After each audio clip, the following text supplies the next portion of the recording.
Okay, we are live with session 2 of our masterclass with Strobes, and this session is gonna be speaking about effective threat exposure management in GRC. And with us, we have Akhil Reni, who is the CTO of Strobes. Akhil has worked with over hundreds of companies helping their cybersecurity, developing cybersecurity solutions, and currently he's working in the vulnerability management, pen testing space. And he's graciously come here and joined us to share a 30-minute presentation on how threat exposure management can be made effective in your GRC program. Just to let you all know, the session is recorded. You will be getting access to the recording and to the PPT as a handbook in the emails after this event. So make sure that you're looking out for that in your inbox. And if you have any questions, there is a live Q&A that's going to come up after the PPT, like the scheduled PPT is done. So make sure you're adding your questions in the Q&A tab to your bottom right. We will make sure that we are casting that and making sure that Akhil will be answering as many questions as he can live. In case he's not able to get to your question immediately, we'll also share his socials and like his and Strobe's contact info, so you're able to reach out to them to get some further information. All right, without further ado, I'm just gonna give the screen over to Akhil and he'll take it from here. Sure. Thanks, Ali. Thanks for that introduction. Let me quickly start sharing my screen. I hope it's visible. Cool. So thank you, guys. Thank you for joining this cybersecurity masterclass. So today we're going to talk about continuous threat exposure management for governance and compliance. So continuous threat exposure management, also known as CTEM, is a pretty new term coined by Gartner in the late 2021s. And there is still a lot of innovation and research going on around CTEM, how CTEM programs can be implemented, and how someone can align their GRC goals with CTEM as well. Before we deep dive into what CTEM is, how do you implement a successful CTEM program? A quick introduction about myself. So I am a hacker turned chief technology officer at Strobes. I have about 10 years of experience in offensive security side and vulnerability management. Today, I kind of lead product development at Strobes. And once in a blue moon, I also report vulnerabilities to enterprises here and now. And talking about Strobes, the company I'm working for, it's one of the first continuous threat exposure management companies that kind of enables enterprises to do attack surface management and risk-based vulnerability management at scale. We work with global enterprises, let it be Fortune 500 and many other companies as well. And I've published a lot of research in the past. You can look at my research on my blog at Medium. You can also look out for my publicly disclosed bugs. For example, I've reported a bug to a food ordering app called Zomato. And then I've written some blogs about our engineering work at Strobes. You can read that out at Medium. And surprisingly, I haven't been doing bug bounty programs for a while, but I still hold number 4th rank on the Twitter hacker leaderboard. But apart from that, like I said, I have been reporting bugs to a lot of FAANG companies and enterprises in the past. So I've been acknowledged by PayPal, Meta, X, AT&T, Shopify, and many more companies as well.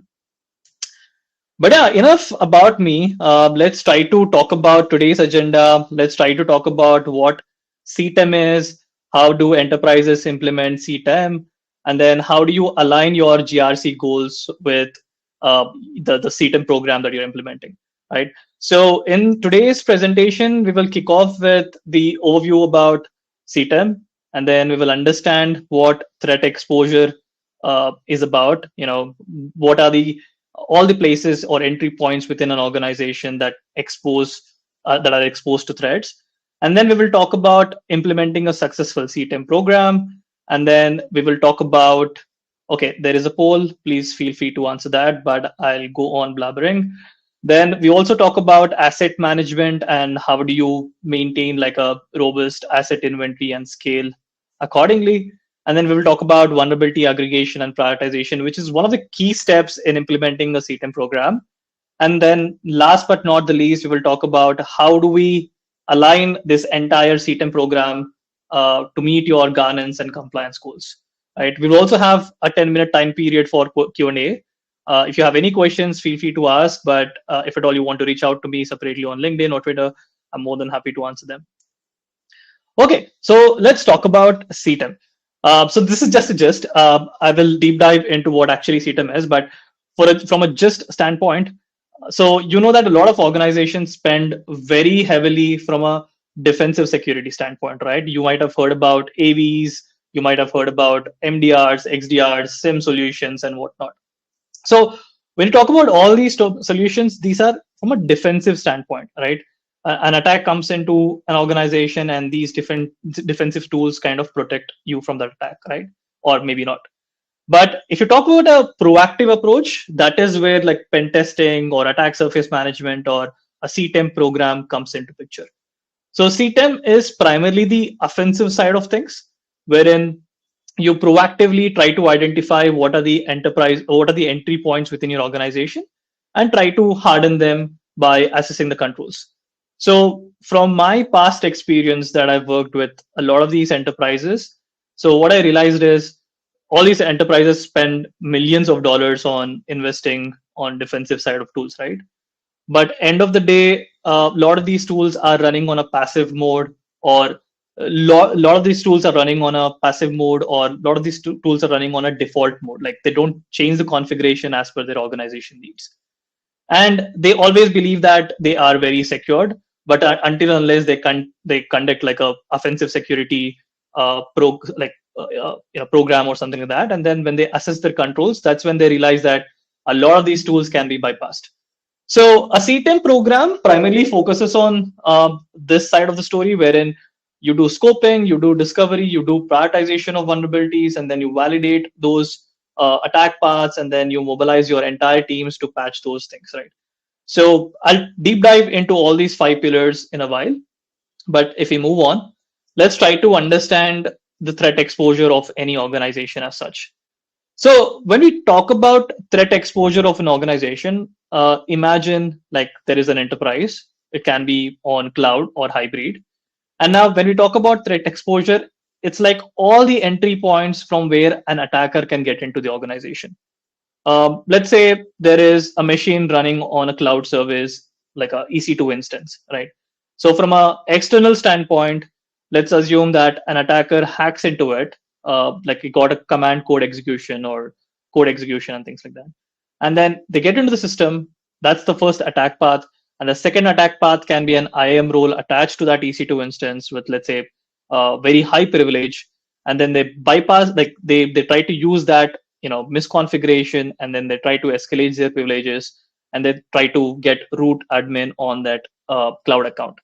So these are the threat exposures over here. When I talked about that EC2 instance, when I talked about that IAM role, and then finally getting a root access to the system or root access to the cloud account, the entry points over here are the EC2 instance, maybe a web application running on it. And then once we get into the system, the cloud services like IAM or metadata information and so on and so forth. And then finally, the user that has been created on that cloud resource, right? So there are vulnerabilities and weaknesses on all the technology and softwares. And then there is attack surface complexity, like what are all the possible entry points, what are the lateral movements that I can do, what are the privilege escalations that I can do, and all these servers, endpoint, cloud services, and much more. And finally, the potential impact on any of these organizations. Like finally, what do I gain from compromising this specific entry point or attack path as such?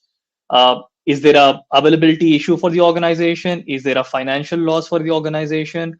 Or let's say they are in compliance with GDPR and now the user data is at risk. So all these things come down to the potential impact on the organization as such. If we move on, what can be the sources of all these vulnerabilities and weakness? So today, we are talking about hybrid environments. We are talking about cloud environments, and the technology expanding so fast and so quickly. So there are a lot of entry points to an organization. So if you look at this slide, I've listed down almost everything that is on top of my mind, but there might be some other entry points as well from a technology standpoint. So if you talk about the general entry points, it can be container images and the runtime of those containers. There can be software code. There can be OSS packages like third-party dependencies and packages that you're using. Cloud environments, you might be on AWS, GCP, or Azure, or any other cloud. They can be a good entry point. Ordinary networks, it can be on-premise data centers, whatnot. Then applications, let it be web applications, mobile applications, API endpoints, and much more. And then endpoints like the user laptops, the employee laptops, and so forth. And then self-managed data centers. It's still enterprises still use them. And then there are many ways to uncover, vulnerabilities and misconfigurations within these attack surface. Like an enterprise might be using SAST, DAST, network and infra tools, software composition analysis tools, software bills of material tools, secret security, CSPM, CNAP, and there have been so many things in the cloud security space like CSPM, cloud workload protection, and so forth. And then if you talk about application security, there is dynamic application security testing, attack surface management. And then an organization might also be conducting internal pen tests, external pen test, and might be also running a bug bounty program. So from an attack surface standpoint, you have these entire technologies. And from a tool standpoint, you have all these tools running to uncover vulnerabilities, weaknesses, and misconfigurations on those technologies as such. So what are the challenges today? Like you're exposed to this entire attack surface. You are using technology from cloud to on-premise and whatnot, and your enterprise is exposed to a lot of things. So what are the current challenges today? So one, there is no unified approach to approaching vulnerabilities, assets, and threats. There is no correlation as such. Like for example, if you bring in an asset and bring in a vulnerability, you wouldn't understand where this vulnerability is coming from and what are the attacks path post that vulnerability can be exploited. For example, there might be a bug within code and there might be an API endpoint exposed. Using that API endpoint, a user can exploit the bug in that specific code, right? So there is no correlation as such. And then, of course, there is no prioritization as well. Like in terms like you might be receiving tens and thousands or millions of vulnerabilities and misconfigurations and weaknesses, but you don't understand what are the specific vulnerabilities that you have to patch first, right? So there is no prioritization in general. Likewise, today enterprises, everyone works in silos. There are different security teams, there are DevOps teams, there are IT teams, there are development teams, and much more. Everyone are working in silos, and obviously the time to patch, the time to compliance, everything is pretty much very slow. And one more problem that I've observed from in a lot of organizations even today is coverage. A lot of organizations believe that they are scanning all the assets within their organization, but that's not true. The coverage is one of the biggest problem in any of the organizations as of today, because they don't have a robust asset inventory. They don't have a proper CMDB or asset management tool wherein they can list down all the APIs, web applications, endpoints, IPs, host names, and whatnot. And obviously slower compliance because they're doing everything in silos. There is not a lot of coverage. They will kick off their compliance program, and then later they realize that, okay, I have to cover these many assets, these many techniques, and so forth. So it ultimately lead to a slower compliance as such. So again, going back to CTEM, right? So we understood what are the challenges. We understood the core pillars of a CTEM. Now let's try to understand how do we implement a successful CTEM program to overcome all these challenges, right? So like I said, CTEM covers 5 basic pillars. One is scoping, one is discovery, prioritization, validation, and mobilization. So if you talk about all these pillars in detail, so let's kick off with scoping, right?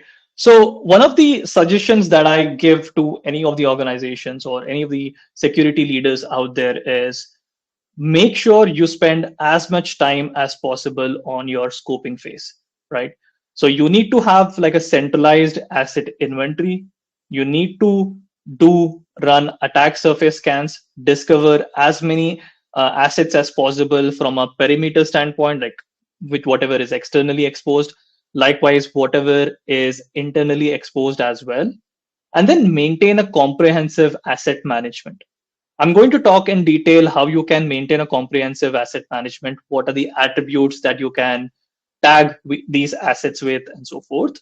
But yeah, from a scoping is one of the biggest and most important steps in any offensive security program as such, right?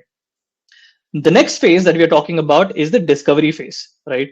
In the discovery phase, the whole and sole objective of this thing would be discover as many CVEs, misconfigurations, weaknesses across all the environments, verticals, and so forth. So you have this entire scoping list, like the endpoints of web applications, APIs, URLs, whatnot. Now try to run all the vulnerability scans and all the types of techniques on all these scope identified assets, right?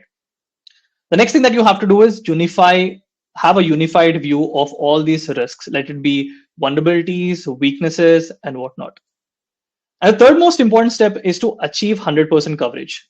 If you have a robust, scoping, and if you know what assets that you are scanning for, then you can achieve 100% coverage as well.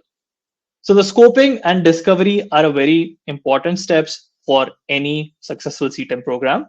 And likewise, once you run the scans and you identify weaknesses and vulnerabilities, the other important step would be prioritizing these threats. Okay, let's talk about a use case over here. So in my past, I've done a lot of vulnerability management as such. I've worked with a lot of enterprises. And one of my biggest pain areas was managing all these threats on an Excel sheet, right? So we used to write vulnerability scans and we used to end up with tens and thousands of vulnerabilities. And at end of the day, if I go back to the IT team for patching, it would end up as entirely chaos.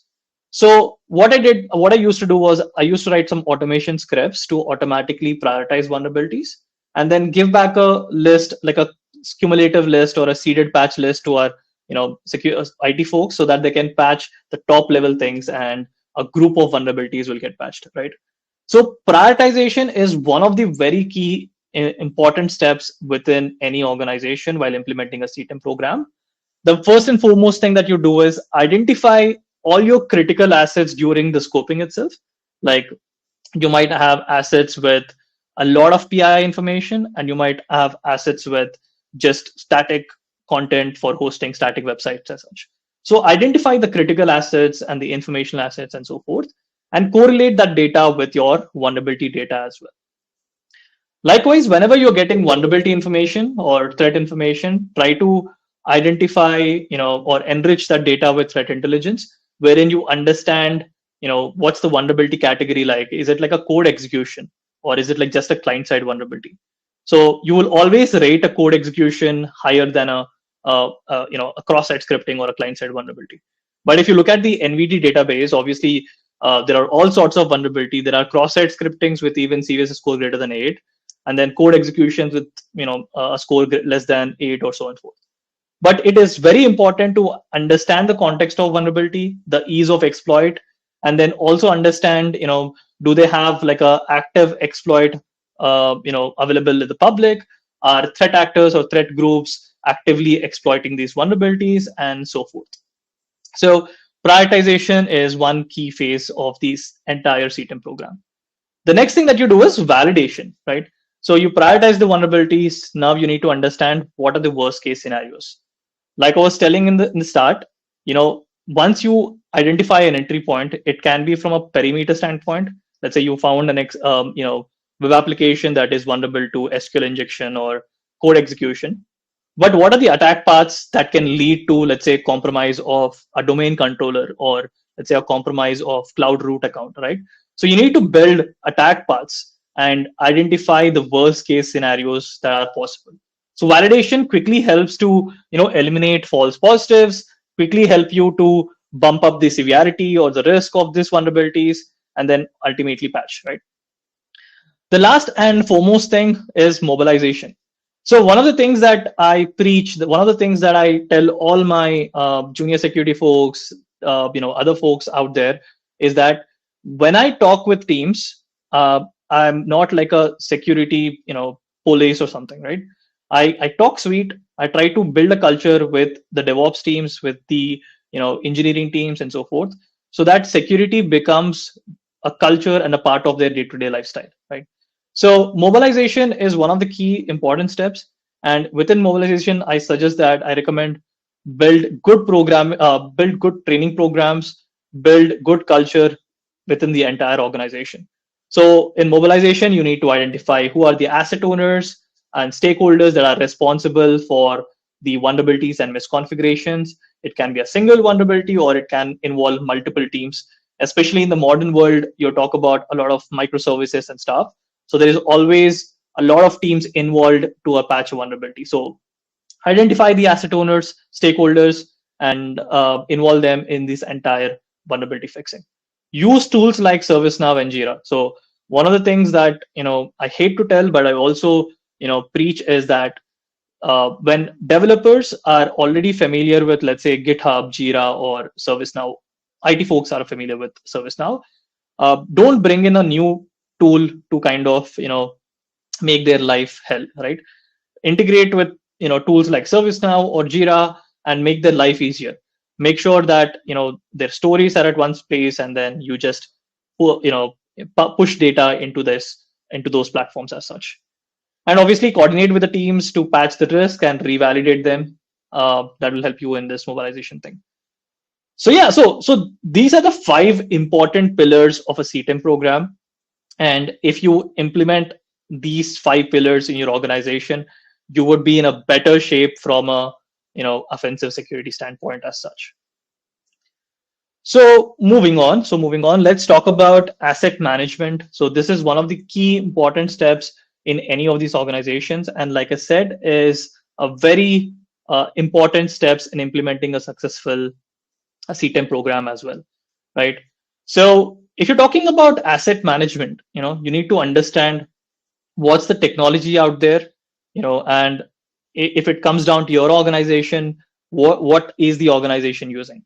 Someone can be as modern as using EKS or Kubernetes and stuff like that, and someone might be like an enterprise who's still on premise and might be using .NET applications and stuff like that. So you need to identify who you're working with, and then you need to also understand what's the attack surface like, right? So you have managed assets like endpoint servers, networks, mobile websites, and so forth. And then you have unknown assets like shadow IT, code repositories, unused credentials, and so forth.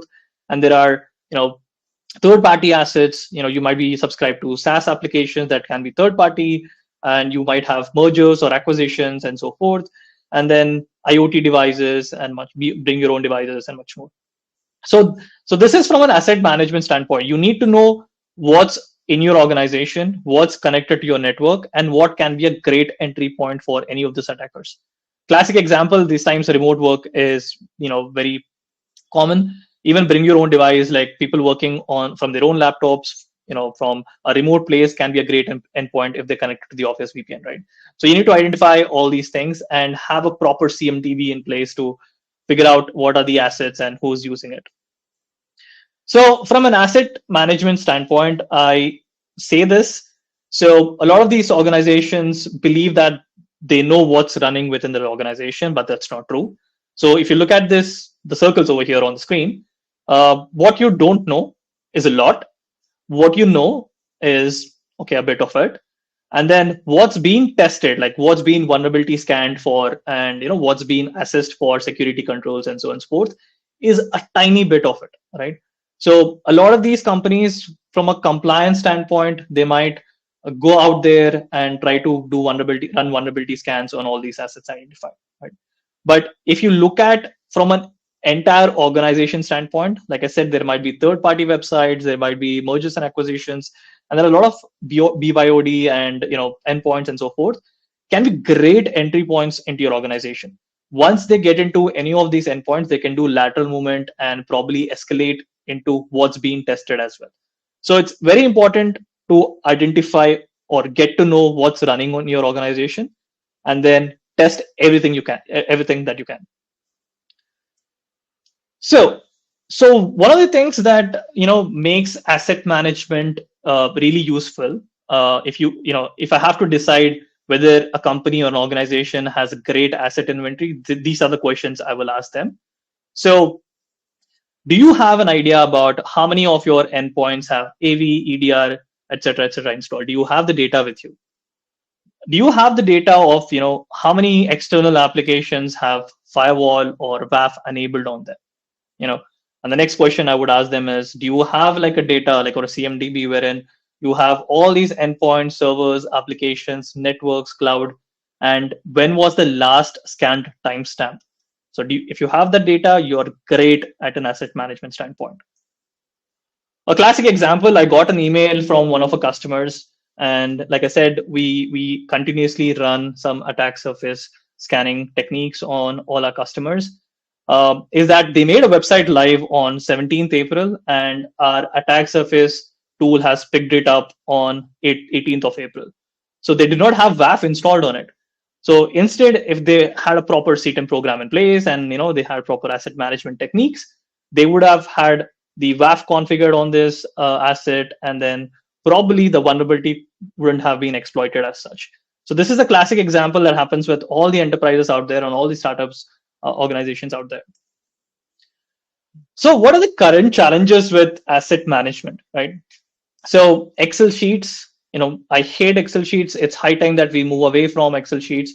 There are so many modern tools out there that we can use, like Airtable, and even Google Drive sheets is better, I would recommend. But let's try to move away from Excel sheets. And a lot of these, as a current asset management, techniques are non-comprehensive. They don't have data correlated from multiple sources. They don't have the ownerships or attributes like who owns these assets. They don't have techniques to onboard newer assets and offboard dead assets, because you're living in an era of DevOps, right? So there are containers running on the fly, scaling up, down, and whatnot. So people aren't aware that what are the assets that are going live, what are the assets that are going dead, depending on their availability and so on and so forth. They don't have a unified solution as well. And still, a lot of these enterprises do not cover, APIs, application, cloud resources, and whatnot.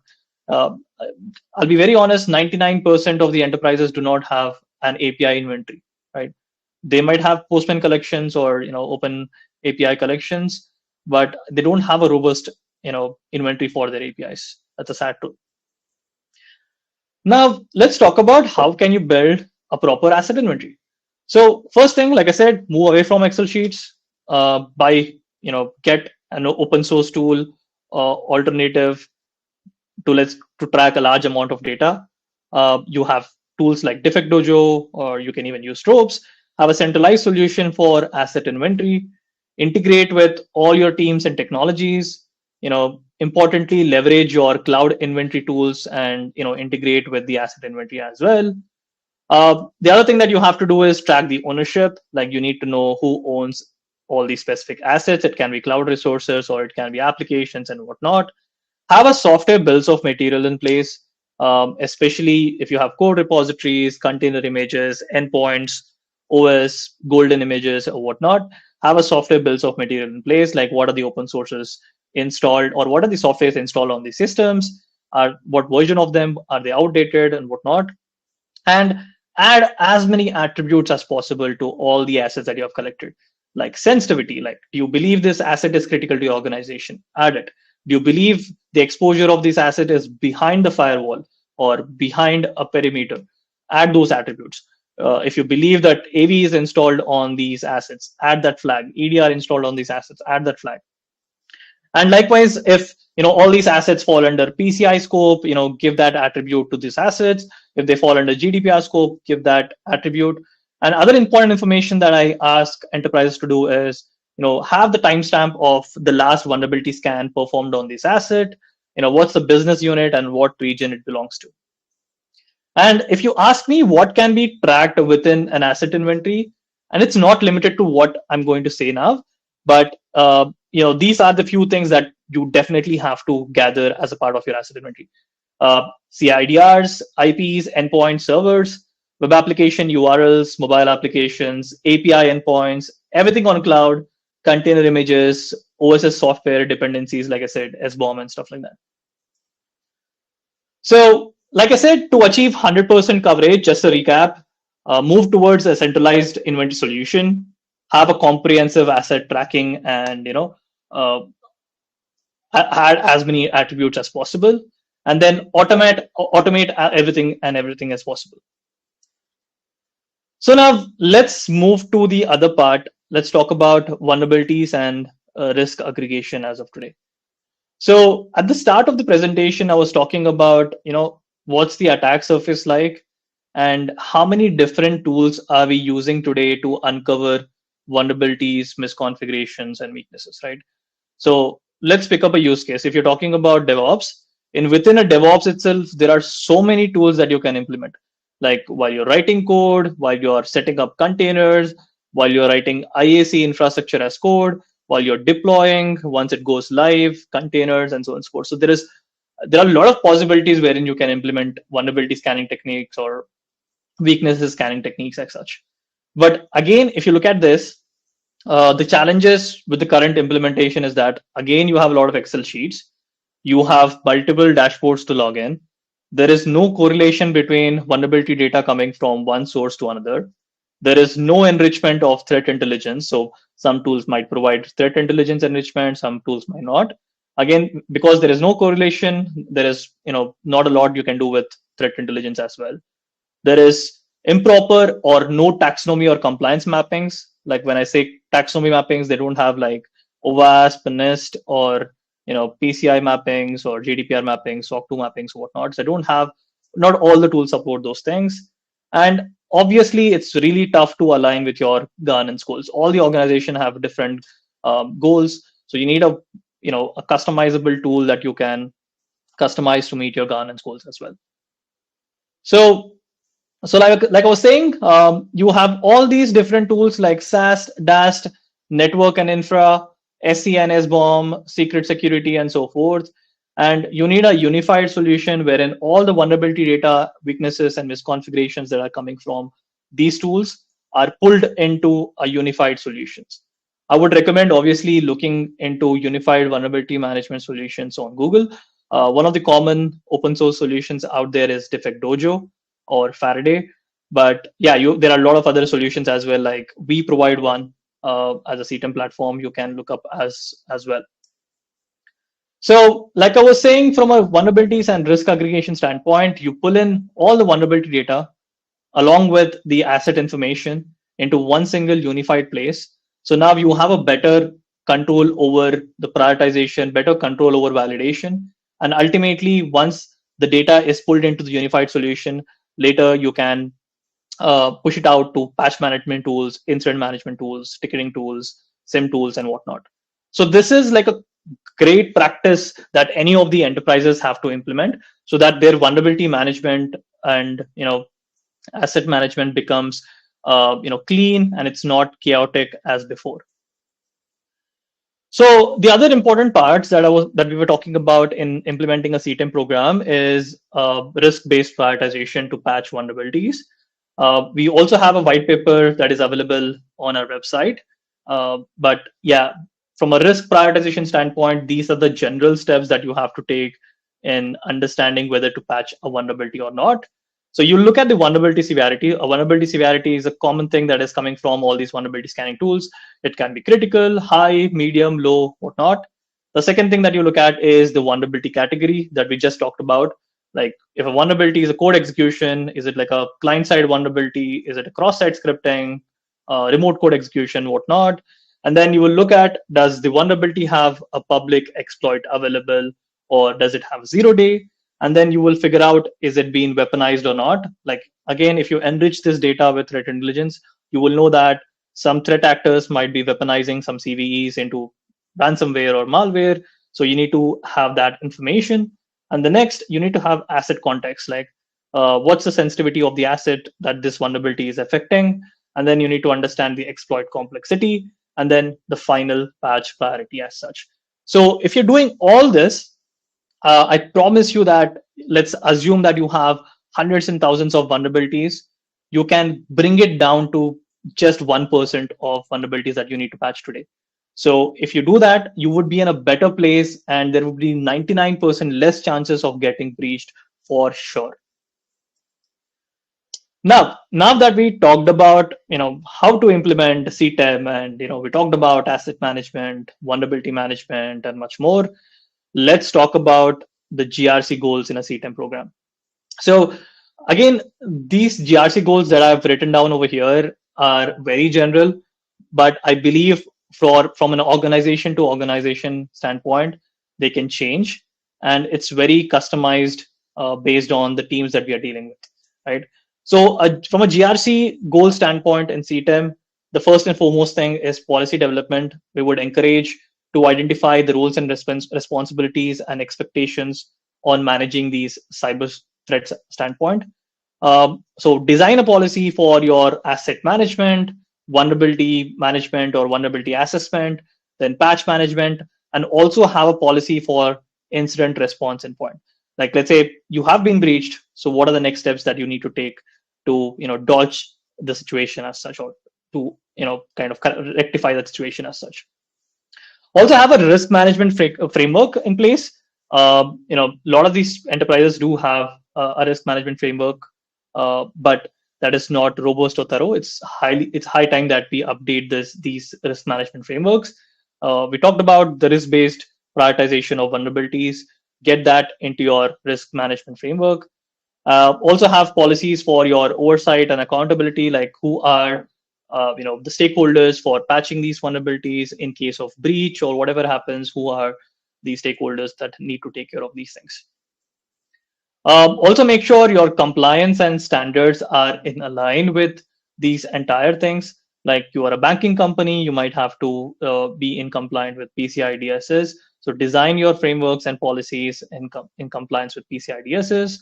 If you're a health organization, you might have to design policies according to HIPAA and so forth. And then make sure to implement all these GRC goals and work towards continuously improving them. Like we always say, all these GRC though we implement a lot of policies, it's not that it will kick off from day one itself. So you have to collaborate with all the teams that are involved within this CTEM program. Make sure you set up a cybersecurity culture and work towards continuously improving these GRC within your organization as such. So there are some metrics that you can follow. So these are the common metrics that most of the organizations implement within a CTEM program. So from an asset discovery and coverage standpoint, have KPIs and metrics to identify, what are the percentages of assets being scanned using vulnerability scans, number of assets that have EDR, AV, firewall, etc. installed, versus how many do not have all these things installed, and also have metrics around or details around frequency or timestamps for vulnerability configuration and compliance scans.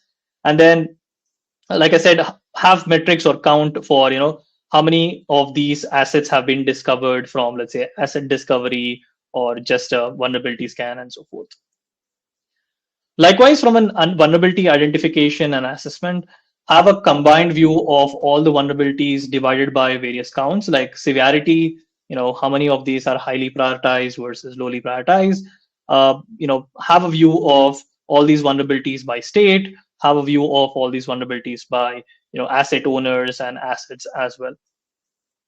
Then one of the key metrics that you need to have in place and you need to figure out is the mean time to remediation.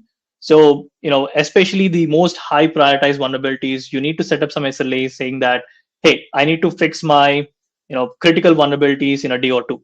So have those policies in place, have those SLA policies in place, and try to calculate your mean time to remediate all these vulnerabilities as such. Also, one of the important things is to quantify your risk and have an entire history about it. The current overall risk score at this place. At the same time, the risk scores, per group, like business unit, asset groups, owners, and whatnot. Also, having an entire history of risk scores is pretty much very important, so that you will understand if your organization is moving towards the good direction after implementing a CTEM program or whatnot. Likewise, like I said, have all these compliance mapped to your vulnerabilities, misconfigurations, and whatnot. So you will know that Are you in compliant with NIST, CIS, PCI DSS, and whatnot? So have all these compliance and policy metrics in place. Likewise, last but not the least, so you need to have stakeholder engagement and communication metrics. So whenever you're raising issues, you need to know, how many of these vulnerabilities are being patched versus open. How much percentage of your teams are actively getting involved within the CTEM program. And like I said, security is culture. So try to design forms and feedback forms that you regularly send out to all these folks, trying to understand what can be improved, if they're satisfied or not, and work closely with your IT and engineering teams to implement a good solution in place. But yeah, so this is what you need to do to implement a successful CTEM program. Like I said, this is pretty new. A lot of research and innovation is still going on in the space, and with obviously with the introduction of LLMs and whatnot, a lot of things are changing. I'm really looking forward to enterprises adopting to CTEM. But yeah, as an ending note, if you have any questions, feel free to hit me on Twitter, LinkedIn, whatnot. Yeah. Thank you so much for your time. And thank you, Sprinto, for giving this opportunity. Over to you, Aarti. Thank you. Thanks, Akhil. That was really well put together. We do have a question from one of our live streams. Do you have any framework in mind for threat intelligence before creating a solution to combat exposure?